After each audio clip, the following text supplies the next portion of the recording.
इतना दर्द दिलु दिल पा हम वायरल भइले बानी रील पा इतना दर्द दिलु दिल पा हम वायरल भइले बानी रील पा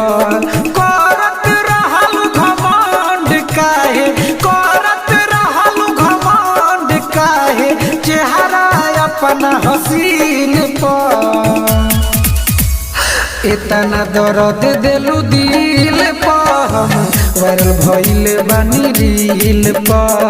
इतना दर्द दिलु दिल पा हम वायरल भइले बानी रील पा।